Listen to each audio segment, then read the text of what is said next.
we continually surprise people at how impactful small changes done on a consistent basis can have on their health, on the number on the scale when they step on it, and also the mental health, how you feel, how much energy you have, how much, you wake up and you're actually refreshed versus, needing another 8 hours to sleep, right? And so I would say just focus on day-to-day small changes. Don't try to move the whole ball or whatever the analogy is, move everything in one day and try to fix everything at once. It's not going to work. You need to just focus on small changes.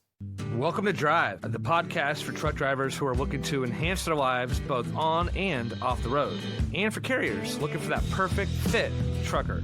I'm Zac Ells. And I'm Chelsea Faulkner. And we're here to bring you conversations that will help keep you moving forward in every area of your life. Whether you're a seasoned trucker or just starting out in the industry, this is a show for you.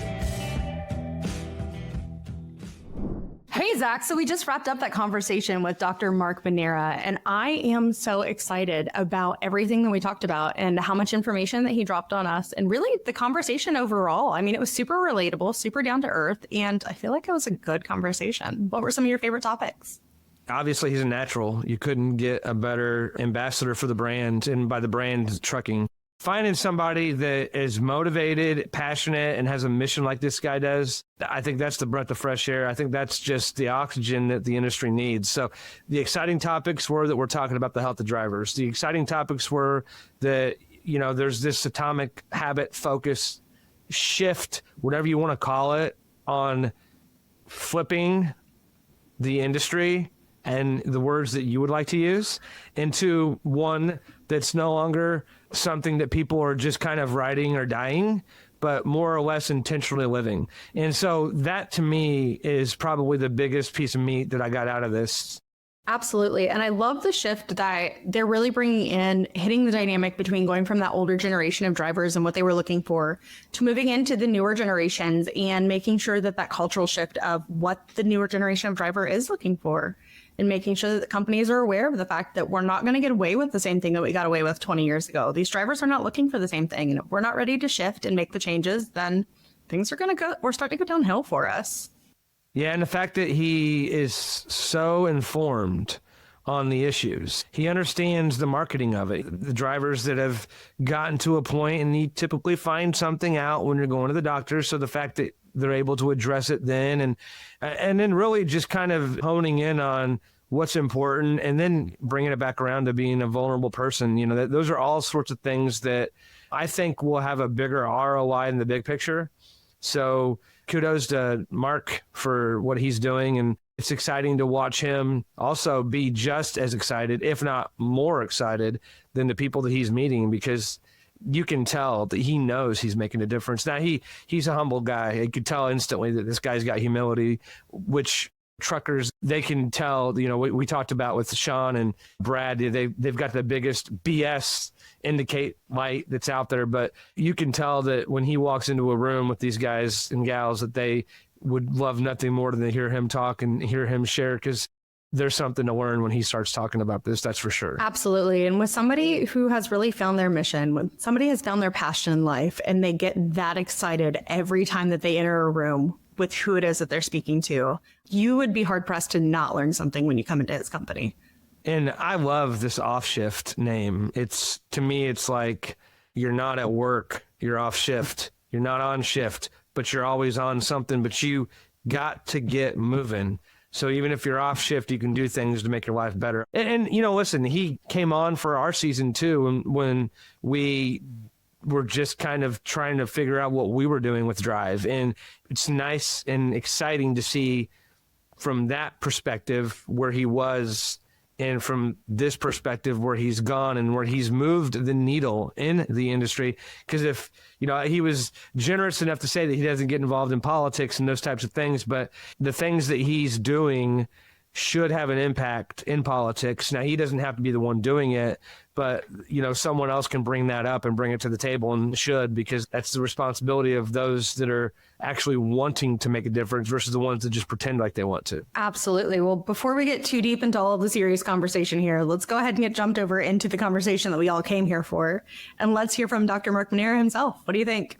looking forward to this conversation we're about to have. My LinkedIn is full of your stuff and like I love it because it's like I see you promoting things that should be common sense, but it's not thought through sometimes because you're just going to hop in a truck and go. And so like the stuff that I see you doing on the feed and the stuff that, we hear you doing, I've heard you on some other podcasts too. It's exciting to see somebody that actually cares. Well, I appreciate that. We're trying to push everyone up the hill and there's a bunch of other people talking about it as well, which is exciting too. Absolutely. No, but I was kind of excited because last night I know specifically Zac was mentioning LinkedIn, and last night I know I was on LinkedIn and somebody has now went from the squats challenge to the push-up challenge, and now they're in the back of the truck doing push-ups. I was like, wait a second, are we doing a spinoff now? Something else? Have we evolved? This is great. We're thinking about ways that we can do more the challenge. There's like something magical about the air squat because everyone can do it. There will be more because I just think it's fun. It doesn't have to be all serious. Like we can have fun, and LinkedIn does not have to be all business. And it's also just super cool seeing drivers doing exercises out on the road. Yes. Companies being very creative with like how they're doing the videos and everything like that. And it's fun. Yes. And it's fun to show character too. Like you see, a lot of times you see drivers, you don't get to see the interaction because you just like, when we were kids, you drive by and honk the horn, but you'd always see somebody just gripping the wheel, taking care of business, which is what they're supposed to be doing. But getting them out of that truck and getting them active and getting them like that showmanship or showwomanship or, you know what I mean? That is awesome. It's like there's personality there. That's a real human. Absolutely. And I love the way that it was opening the door to that taboo topic. When you start to talk about driver health, you can really get to the more detrimental statistics that come with it and what that looks like on the negative side of it. But you guys have put that positive spin back to it. And I don't know if it's just because I was more observant to it or what, but as all of the squats challenge stuff was coming up on LinkedIn, then I turn around and I'm watching Facebook, and I'm watching in some of the women trucking groups that I'm in on Facebook. And there's now females that are in there that are posting about, hey, guess what? Whenever I was stuck at this truck stop, I went ahead and I took an Uber and I went to this aquatic center. And this is so cool because I was able to get out and go swim and get in my exercise. And this is what that looked like. And you guys really need to check this out. And it's really giving people that ability to say, hey, I have the permission to go out and post this online. I have the ability to get out and say, guess what? This is something else that we're doing for us. And so I really like the fact that that door's been opened. Yeah, I completely agree. And I love like when different people are posting about it and sharing different ideas, because a lot of times like life on the road, being behind the wheel, like it can be kind of the same every day and maybe a little bit of a different, going through a similar routine. And I think scrolling on Facebook, on TikTok, on wherever you're at, and getting different ideas where you're like, oh, when I'm at the Love's truck stop, instead of going down aisle 4, I'm going to go down aisle 5 and get a protein bar instead of a Snickers bar, right? And so for a lot of drivers, it's like, how can we give them actionable suggestions that don't add more time to their day-to-day life and fit into their current routine? And I just love how like creative some drivers are out online. And honestly, as I got into the industry 3 years ago, or 4 years now, I came in like with the background in physical therapy and the medical side of things. And I have a good understanding of the health side of things, but that's just one part of the equation. And a lot of the times that's like not even the more important part of the equation. The more important part of the equation is understanding the lifestyle and how we can fit small pockets of these health suggestions into a driver's lifestyle. So I've came in like very humble with, I don't know trucking and I need to learn trucking and I need to understand and get to know drivers. And it's really given me like all of our best ideas and features in Offshift and how we built the program has not come from me. It has come from conversations with drivers that then spark an idea. And, the biggest one is actually when I first started in this industry, like I was like, all right, we're going to do an exercise program for drivers, right? This is like the first thing. I'm going to get them out of their truck. I'm going to get them moving. We're going to do resistance band, body weight. Talking about Facebook groups, I, went into different Facebook groups. I think like 10 different Facebook groups, which for someone who's not in the trucking industry is like the wild west of like, is this trucking or is this? What is this? So I made it over that first hump. And then, I got to know a couple of drivers and was like, hey, I'm trying to do this. Like, would anyone jump on the phone with me? And got outside of a couple of drivers giving me, some crap or just like back and forth. I got like a bunch of drivers who were super open to help me, right? And get on the phone. And I got 20 different beta testers. It was the first 2 weeks of being in the trucking industry, testing it out. And we were doing exercise programs, stuff like that. And one of the drivers, her name is Blake, still a member of Offshift today, became a really good friend. Fun fact is she's actually from St. Louis. So we've gotten together multiple times in person and just hung out and got to know each other really, really well. And she was like, hey, I love the exercises, but number one, it's February in Missouri. It's cold as all get out. I don't want to get outside of the truck. And also when I work out 9 o'clock at night and I don't feel comfortable in some of the truck stops or locations I'm parked at from a safety perspective and just, safety of trucks driving around and like getting in my way or me getting in their way, and also just safety of the environment, where she was parking. And she was like, can I do this inside my truck? And I was like, yeah, let's try it, right? And we built out an inside the truck program, and it's actually turned out to be our most popular program. Majority of drivers want to do some stretching routines, circuit training, different exercises right in the back of their cab. That all was sparked because of a conversation with Blake and not for me trying to build this special program. I want to know, what's one of the wildest stories that you've encountered riding along with another driver?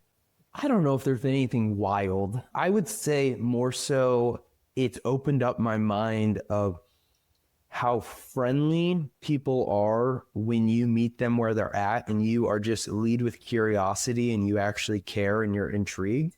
And this wasn't during a ride along, but my CTO of Offshift came in and, he background in AI, machine learning. He doesn't have a trucking background. And so first thing we do when he gets off the plane is not, go work on the computer. It was, we went to a Love's truck stop and we went and talked to drivers. And, we sparked, I think we brought a $100 bill and we split it into 10 tens and we gave 10 different drivers, we bought them lunch. And 5 of the 10 different drivers that we bought lunch sat there and had a 15-minute conversation with us. One of the guys brought us to his truck, showed us how flatbedding works, showed us the back of his truck.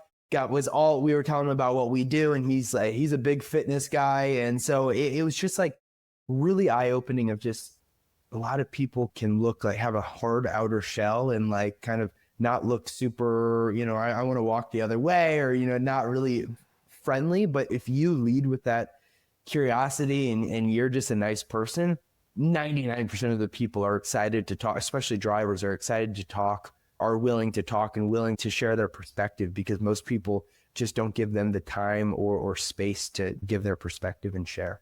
Absolutely. And when you think about it and the way that technology has really brought us forward and given us the ability to connect more, you would think it would be closer with the conversations that we're having. But when you're actually meeting people where they're at in person, especially, and you're having those conversations, you're taking the time to build that community, you're taking the time to make those connections. That's where the meat and potatoes are. That's where it really makes sense. That's where people start to see that value on a regular basis. And that's where you start to come up with those ideas that do spark what comes next for you. Because when you give people the ability to speak to you and to really open up and share what their life looks like, you get a completely different perspective on everything. Yeah, I completely agree. And, I've seen it now with technology, like even over the phone, right? Or even over Zoom, like, it's pretty crazy how deep of a relationship you can build just, face to face or screen to screen, right? And I've spent a majority of the time talking to drivers over the phone while they're on the road, talking to them, some over Zoom and some face to face, but it's really like asking questions instead of assuming, where I feel as though the best little nuggets of information or perspectives come out. Yeah, absolutely. And everybody's so unique. In the trucking industry, you can go from one person to another, and they're all so unique with the different backgrounds. Outside of the physical appearance, there's people from all walks of life, all countries come here. And a lot of people, there's a lot of groups that come here and they want a truck. I've met guys here out of Indianapolis that are from Northern Africa that are running 26-foot straight trucks. He's got about 5 of them. And, he's running a company and there's just all doing so many unique things. So what's some of the most unique challenges that you've encountered these drivers face when they're running through their daily routines? I think that trucking has so many like the American dream story, right? Of people, immigrants coming in and building a company up and being able to support their family and build an amazing business. But from a driver perspective, what I see is there's a few areas. I think the obvious ones are when you talk about over the road drivers, and honestly, it's anyone, right? It's any driver who's following hours of service. It's this lack of time, and you sit behind the wheel for maybe 11 hours a day. Maybe your shift's all the way up to 14, right? And you end your shift, and now all of a sudden a 10-hour clock starts before you can start going again. And the good, the bad, the ugly of trucking is you're incentivized to maximize your time because you get paid per the mile, right? And so these drivers are thinking about, well, I'm sacrificing so much of my day-to-day life, especially the ones who are out for multiple days at a time, maybe weeks at a time away from their family. They're like, well, I'm sacrificing time away from my family, so I need to maximize this. I need to make the most. I need to make the most money so I can bring it home to my family. And that's a really vicious cycle when it comes to figuring out making yourself a priority and putting your health as one of the top priorities, right? And so for us, the time aspect is something that is a barrier for drivers. It's something that a lot of drivers is the biggest objection we faced from the beginning, because it's like, I don't have time for this. And it's one of the things of why all of our programs, one of the biggest things we focus on is being time efficient and fitting into their day-to-day life. And so for a majority of things, it's like, how can we not change? You have to now cook for 30 minutes and you got to make this perfect meal. It's, when you're at the McDonald's or you're at the Pilot Flying J, here's what you can grab and go. And it takes the same amount of time to grab this healthier meal than it does the unhealthy meal, right? After a long road trip, I can attest to this myself, is sometimes the last thing you want to do is eat a salad and go for a run, right? You want to veg out and watch Netflix, right? And for these drivers, like if we can figure out a way to make it easy in their environment, anywhere they're at, anytime, to become a little bit more physically active and then make the healthier choices. And on top of that, make some other lifestyle changes of taking their medication on a consistent basis, taking advantage of the healthcare system of so many people are not using. 50% of drivers don't even have a primary care doctor. Like that's baseline. That's step one of like, let's get them to the doctor. Let's get an annual physical. Let's get some blood work so we know where you're at, and, we can get ahead of things that if they're caught early are a lot easier to treat than if they're caught 10 years later and it's stage 4, or it's like very, you're feeling it on a day-to-day basis and it's forcing you to go to the doctor. And so for us, it's like, how can we really meet each individual where they're at, give them a personalized plan and fit it to their day-to-day out on the road? For sure. Now, I may be taking this about 4 steps ahead, but noticing industry trends and seeing some of the things that we've seen. I know one of the big issues that we run into with drivers is their medical cards. And when their medical cards end up going past due because they're having problems with getting enough sleep or with getting things together with their CPAP machines in order to make sure that they're fitting the regulations that they need. Have you guys looked into, or are you exploring anything with your app as far as helping drivers in that realm as well? Or is that something that you guys have thought about? So when you talk about getting drivers engaged, there's 2 areas. So there's like the marketing internally, right, of getting them to actually sign up. And then there's like, once they're in your app, in the program with the coach, it's like the stickiness of the program, right? That's one aspect of getting people engaged and the motivation around, hey, you've got a 12-month card or you got handed a 3-month card. Like, we need to turn this around before it, turns into something that you lose your career over, right? But what we've actually found is the DOT physical is a really interesting opportunity for getting people to sign up and participate in a program in the first place. And so we've seen that in the internal marketing of like 6 to 12 weeks before a DOT physical comes up, or immediately after a physical, if they get handed a temporary card, sending out marketing material about this program that's driver specific, that's focused on being able to help you anywhere you're at out on the road, is a really good opportunity for drivers. And it's when they're thinking about their health as well. And so we've had a lot of success there. When you look at some of the data, we've got data from the FMCSA, and, about 5% of people fail their DOT physical, and 42% of drivers are walking around with a temporary card. on that verge of potentially failing a physical. So when it comes to, we've got an older demographic of drivers that's getting older every single year.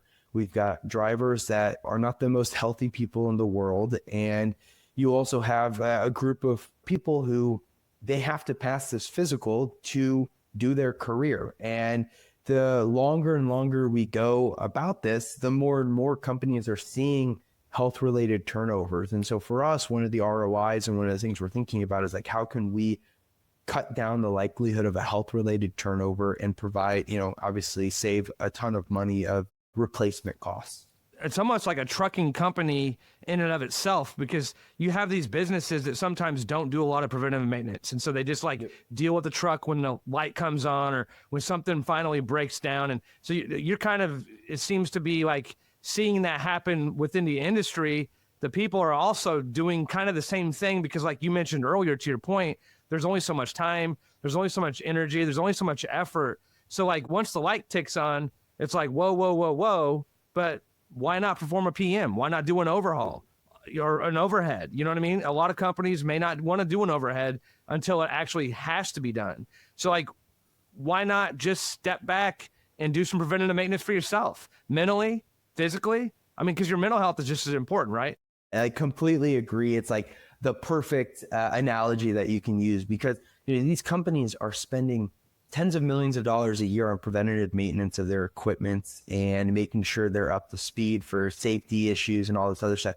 And most are spending as close to zero as you can get on the preventative maintenance of the person behind the wheel driving the truck. I understand internally at a company, there's a lot of things going, like there's a lot of fires on a day-to-day basis at a trucking company that you got to put out. And there's a lot of things that, are top of mind. And sometimes driver's health is not until something bad happens of a driver. You get a call because the driver passed away out on the road, or they had a major heart attack or a stroke or X, Y, or Z big work comp claim, regardless of what it is, right? And what we've seen is companies are really interested in finding a partner that can take that load off and take the lead on that preventative maintenance of their driver's health. And that's where we come in and really help, because we take off 95%, 99% of the day-to-day of running a program like this, and the company gets all the benefit of it. So what would you say is the number one piece of advice that you would give a truck driver that's coming into the industry, that's looking to stay on top of their health as they're getting into the truck and they're getting into this lifestyle? Yeah, I would say focus on small changes on a day-to-day basis. Don't feel like you gotta flip your whole lifestyle upside down, and because of what ends up happening is you hold on for dear life for about a week or maybe 2 weeks, and then you fall back off, and it's this off on, and then you look back 10 years later and you feel like you failed like 20 different times of trying to be healthier. And if you would have just stuck with one small thing, done it consistently, and then once that's a part of your day-to-day life, add another small thing, and then just slowly stack other ones on, you'd be looking at two different people at the end of that 10, 20-year career. And, what I always say is we continually surprise people at how impactful small changes done on a consistent basis can have on their health, on the number on the scale when they step on it, and also the mental health, Zach, of what you brought up earlier, of like how you feel, how much energy you have, how much, you wake up and you're actually refreshed versus, needing another 8 hours to sleep, right? And so I would say just focus on day-to-day small changes. Don't try to move the whole ball or whatever the analogy is. Move everything in one day and try to fix everything at once. It's not going to work. You need to just focus on small changes. That's that proverbial like New Year's Eve resolution, right? Everything's changing overnight. I'm going to be up in the gym every single day. But like, good intentions pave the road to hell, or wherever you don't want to be if you don't have any action that goes along with it. So that atomic habit, that creating that 1 degree shift, I mean, that Exactly. stuff, me personally, I just started drinking more water and I feel better. Yeah. And it was like, wait a minute, I'm thirstier now. Didn't realize how thirsty I was. So, and then reading a book, I didn't realize I enjoyed this until I started reading this little thing over here. Those types of things are like key indicators that you could share with a driver or anybody really Like when you're driving down the road, you're just thinking all these thoughts. It's like this gumbo of different thoughts. You get some direction sometimes. You're like, oh man, I solved this problem here. And then you get over here and something else comes up. It's like the ultimate ADD until something gets in front of you. And then you're distracted again. So it's like those habits can build up, but if you're distracted constantly from it, and distracted driving is another issue that a lot of people are dealing with too. Like, and that's more of a physical thing, but it's also a mental thing, because having a sharp mind is the key to being able to do some of these activities, right? And I mean, that's part of like what gets you to where you're going is what's in between your ears. Yeah, well, I completely agree. And like off of what you said there of like people are just like mind going everywhere. That's like you open up TikTok and you scroll for about 5 minutes and all of a sudden you've got 4 different diets you're supposed to be on. And like all of a sudden you've bought the newest ab twister exercise machine, right? Can you get out of my TikTok cart? Like, okay, there you go. Yeah, leave it alone. Okay. But what I'm saying is like, for the most part, we all know we should be eating less Twinkies and eating more fruits and vegetables. We know we should be drinking less sugary filled drinks, sodas, whatever that is, and more water or 0-calorie beverages. Most people know they should be eating more and more protein and not eating, just a bunch of chips and other breads for their main parts of their meals, right? And so it's like, let's just focus on adding some of these things that are principles across any of these diet trends that you want to focus on. And you don't have to be all in perfect 100% of the time. We say internally at Offshift, like progress over perfection. Like I ask drivers all the time, like, do you want to be Arnold Schwarzenegger, right? Do you want to end up being like and I've only had one driver in 4 years actually tell me they want to be Arnold Schwarzenegger. Most people just want to lose 10 or 15 pounds, have more energy for family time, feel better in the morning, and maybe look in the mirror and have a better mental image of who they are and think, they look nicer, right? And you don't have to be perfect, and you don't have to have this perfect diet plan to do that. You don't have to have this perfect exercise plan to do that. Most of the time it's how can we move a little bit more? How can we eat more fruits and vegetables? We drink less sugar, drink less calories, eat more protein, eat more fiber. And how can we get some accountability to make sure you do that on a consistent basis? And that's really the focus of Offshift. So there's this huge movement that's going around TikTok right now about fake foods and fillers in foods and things like that. So what would be your top 3 shifts in foods going in? So maybe the top meal that you would shift going in, the top snack you would shift going in, and the top drink you would shift going in for a truck driver that's looking for something quick to grab. I think the first thing, and you can go down these different rabbit holes on TikTok or social media as a whole, of people just get so focused on specific ingredients instead of just zooming out and like, let's just focus step 1 of eating less calories, taking in less processed food as a whole, taking in less sugar. And so from a drink perspective, I would just find a way that you can cut down the amount of soda or the amount of sugar you're adding to your drinks. I think so many, one driver that I've worked with was drinking 2 12-packs of soda a day, 24 sodas. All I can going think down is the how highway. busy his stomach is.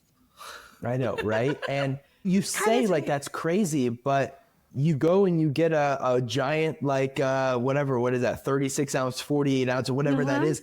And then you're behind the wheel and all you want to do is just kind of mindlessly drink. I can see it. I can see how that happens.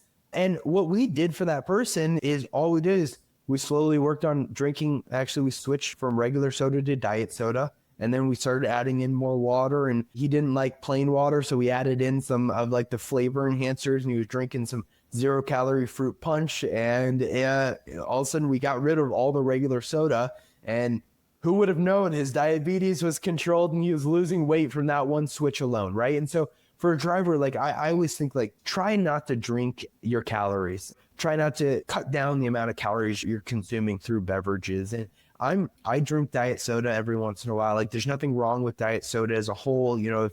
If I had to, say diet soda or water, yeah, we should probably be drinking more water. But if you really enjoy soda or you need something different, like grab a Diet Coke, grab a Diet Dr. Pepper. It's awesome. It's much a better selection than a regular one that's filled with 40, 50 grams of sugar.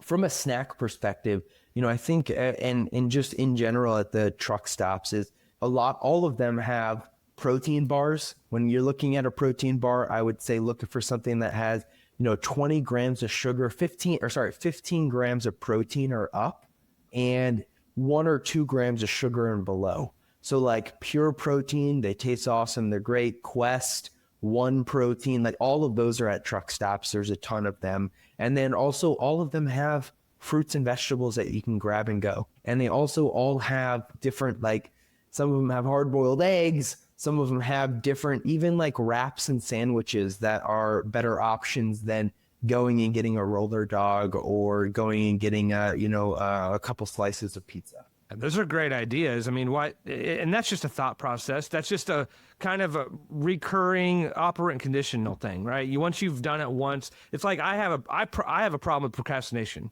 I have to wait to the last minute to get something done. I know there's plenty of people like me, but once I started getting that reward of getting something done, I was like, wait a minute, I actually like that.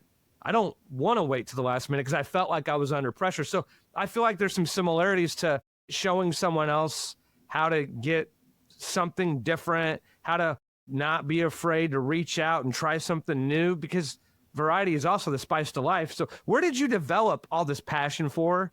I can tell you're a passionate person, but where did you develop the passion for trucking? You mentioned you got into it 4 years ago, but how in the hell did you get all this passion for this?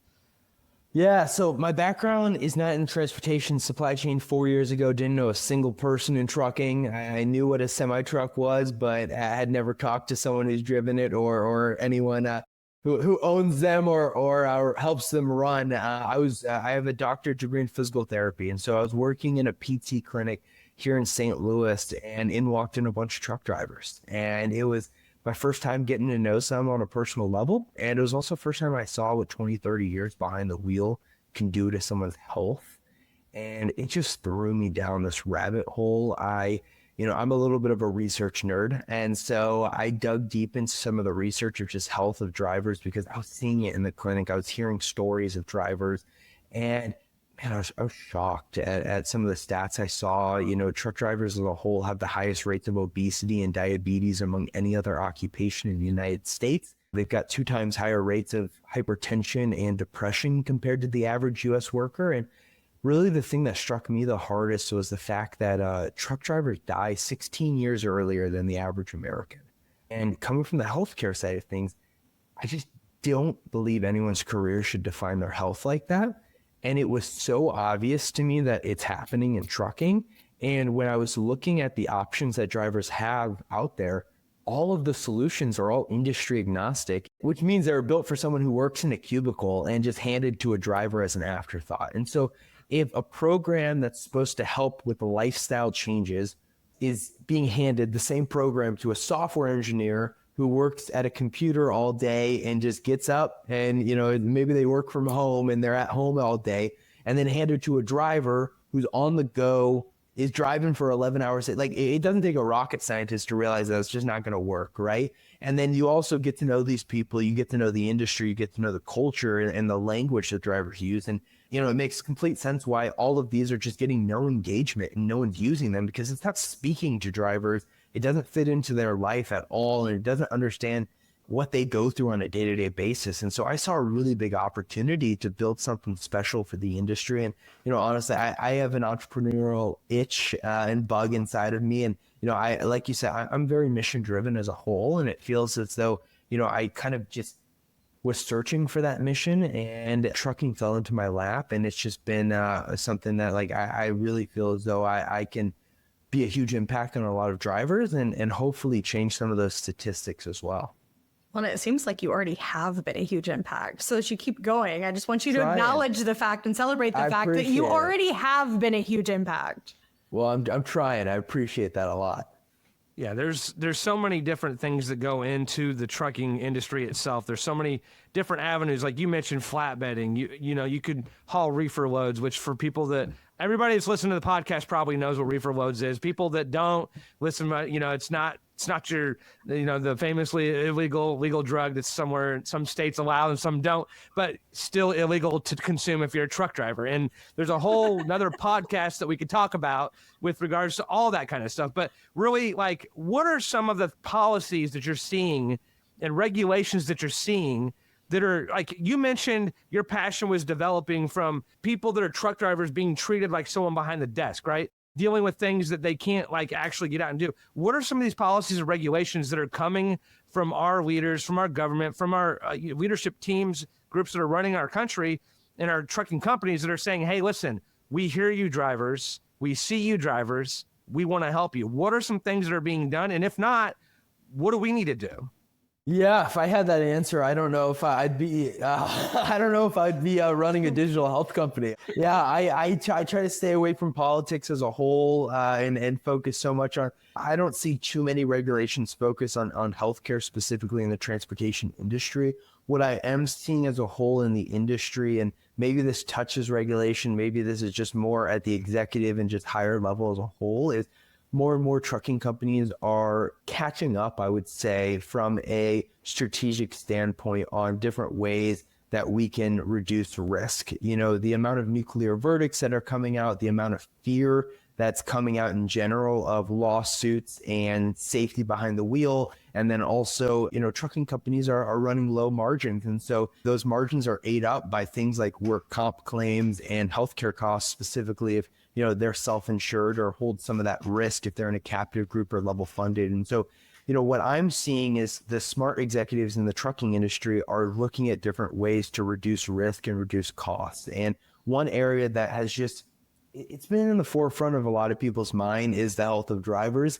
But what I'm seeing and then what we're hopefully solving for is that the industry as a whole has just not had an appetite for it, because all of these industry agnostic solutions that are just healthcare focused, as covering all different industries, have just given companies sour tastes in their mouth because it just doesn't fit the lifestyle of their employees. And so for us, it's like, how can we strategically get into your culture and get into your risk mitigation strategy at a high level when it comes to healthcare costs, when it comes to work comp and safety, when it comes to turnover and employee experience at your company. And that's the trend I'm seeing in the industry as well.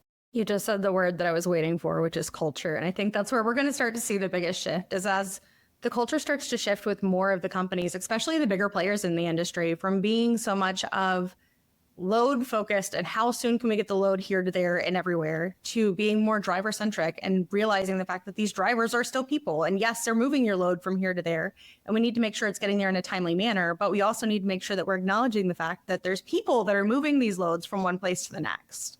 And as we start to go back to the fact that this is a driver centric industry, we're going to start to see those cultural shifts. And as we continue to see those cultural shifts, I think we'll start to see more of the companies opening their eyes to the fact that if they would start to look towards more things like your services, we would start to see a whole lot bigger changes in bottom lines.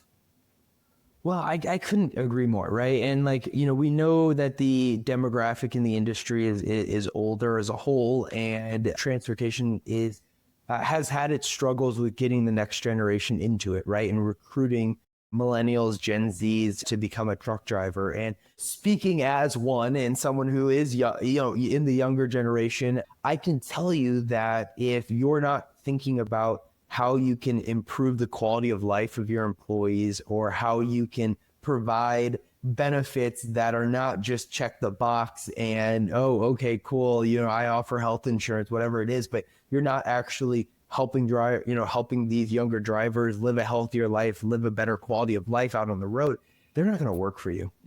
This generation, the next generation, wants employers that care about them outside of their work and that are providing things that are helping them on a day-to-day basis. And health is a priority for these people.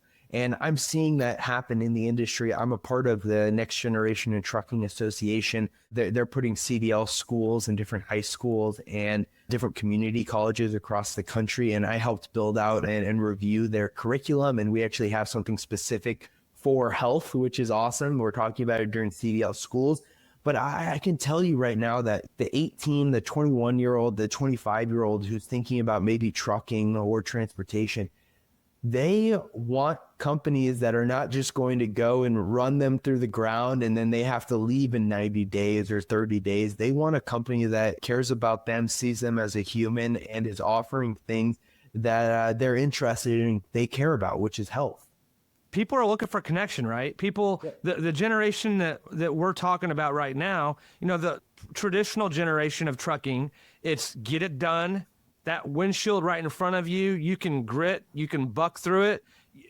You're going to look at your dashboard so you know how fast you're going. You're going to check your temperatures, but that windshield is where your life is spent. There's not a lot of thought process that has gone on of what's the big journey look like? Because this is a big journey. This is a full 14-hour or full week, 70. And so if you're just consuming, looking through the windshield, you're not getting the right picture. Your focus is right in front of you, which is where it needs to be. But the focus, like you're talking about, that's the important piece. It's the longevity. So as these generations are starting to see, we don't want to be swallowed up. We don't want to be eaten by this big behemoth. Because, the majority of trucking companies out there, they're smaller businesses. They're small businesses.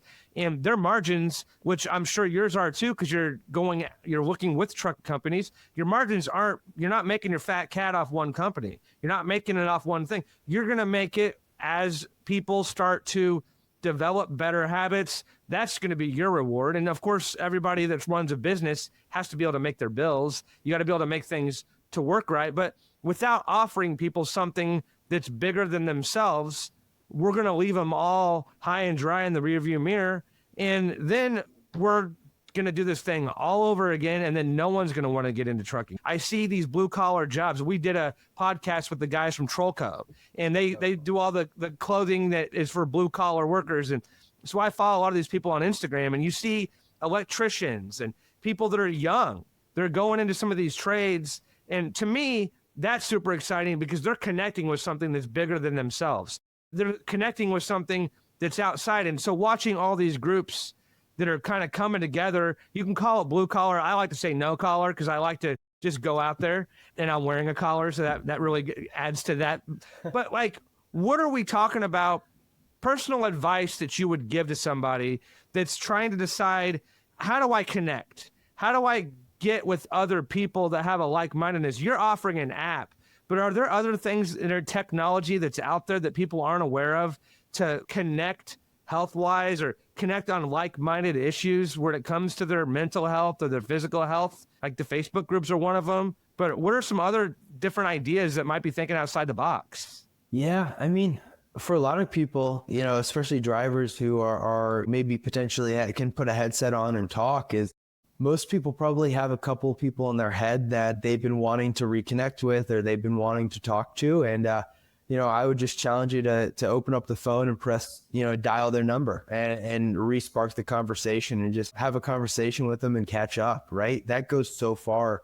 A lot of the times, and I can even say that about some friends I have, it's like, it's so surface level, right? And it's like, yes. Okay, are we really going to talk about the local sports team and weather again today? Or let's get down and see how you're actually feeling, right? Or let's talk about some actual stuff. And so a lot of the times we have relationships in our life, but how can you peel the next layer down and just show them that you're a real person and be a little bit vulnerable? And when you are vulnerable, other people open up as well.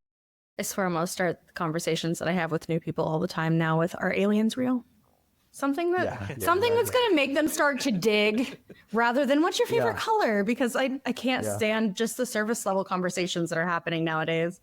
But it's, again, where social media has taken us to, we're already connected. So I already know everything about all of your family and everything because you post them everywhere. So here's some surface level questions so that we can say that we talked.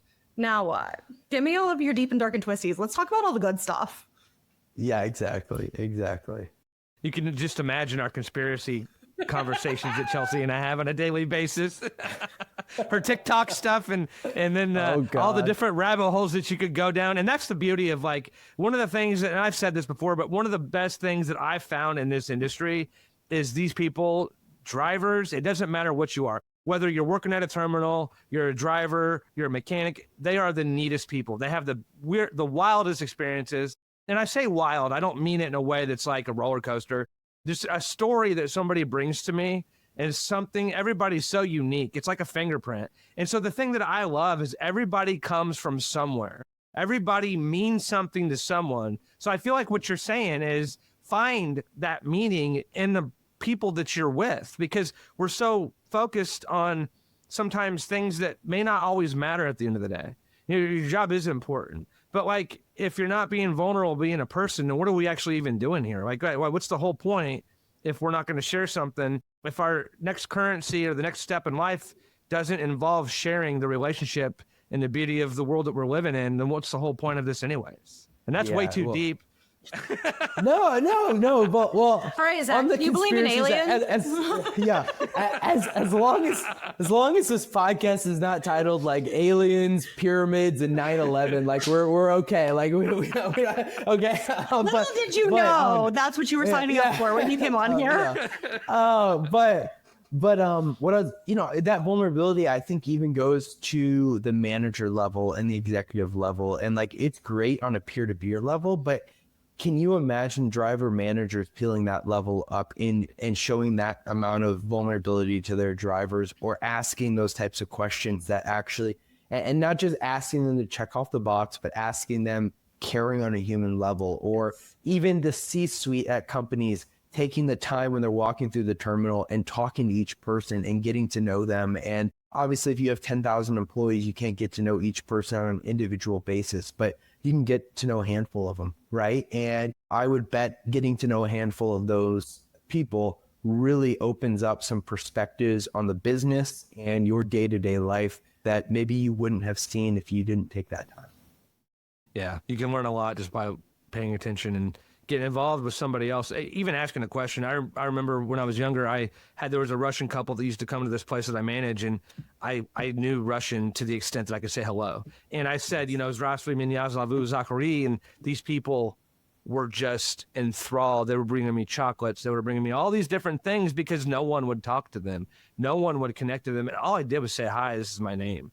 And so that you can make the biggest impact just by being a person to somebody else. And then, a terminal manager, you have to imagine the Bob Knight days of treating people. And I say that jokingly because we all know that in the sports world, Chelsea always leans out of this one, but he was like militaristic in the way that he treated people. Yeah. But that generation, that served a purpose. They were ripe for it. They were ready for it. They took it. Now it was obviously over the top, that otherwise he wouldn't have been released from his position. But this generation has learned something from the previous generations. And that's the thing that's so exciting to me. People talk about AI and technology. It's so exciting to me to see this generation learning from, I'm not going to say mistakes, but the evolution of vulnerability and personality and psychology in the workforce.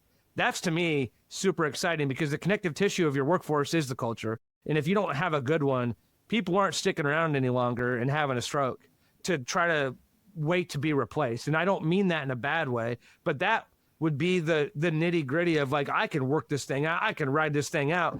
You shouldn't have to do that. And it shouldn't be taken against you when you're looking for another job. It should not be a knock on you. And this is the terminal managers and hiring managers. You shouldn't be looking at somebody that's trying to better their personal life, physical life, or mental health just because the position over here didn't work out for them. I completely agree. And the other aspect is, if you are that terminal manager, you are that executive, of how many people where this position just didn't work out for them, the position could have worked out for them if you just had a conversation or you offered some things that made their quality of life better, right? And you differentiated the experience and you cared about them on a human level. So yeah, I completely agree with that. All right, Dr. Manera, before we do start talking about the existence of aliens, if our listeners would like to find you, where is it that they should go?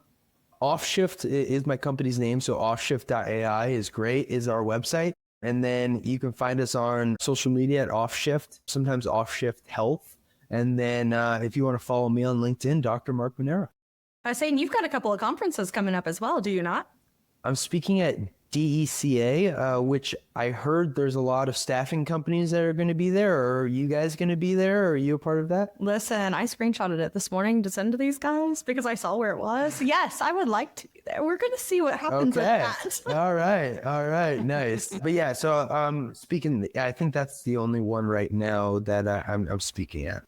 Sounds good. You got any plans for a book coming up? You got anything coming out? Anything in the works? Any projects happening? You seem like the kind of guy, listen, I'm entrepreneurial. I got the itch. You seem like the kind of guy that's always got something, some iron in the fire. No, I don't think anyone wants to read my book yet. Maybe someone would read it. I don't know. And no book coming out by any means. I think similar to what you said, Zach, of sometimes I can get headlight syndrome or like squirrel syndrome of I'm all over. Very, very focused on, hey, let's drive Offshift forward. Let's get into more trucking companies. Let's continue expanding in this industry and see where it takes us. That's awesome, man. Mark, Dr. Mark, this is like the second podcast that we've done. I love this conversation. We're looking forward to more of these types of conversations. Was there anything that we didn't touch on that you wanted to say? Any shout outs or anything like that you'd like to give? No, I really appreciate you guys having me on. I enjoyed the conversation as well, and definitely more in the future. Absolutely. Well, we appreciate you coming back on and wish you the best. And everybody keep paying attention and following Offshift. If you're a driver out there that's looking to improve your health, Dr. Mark Manera is probably one of the best to get with. And if you want to know more, listen to the podcast and follow him on LinkedIn. Thanks so much for joining us on this episode of Drive. For more from HandledNow, Chelsea, and myself, head to HandledNow.com and sign up for our newsletter. You can also join our Facebook group called The Driver's Seat and follow us on LinkedIn. Don't forget to subscribe wherever you get your podcasts.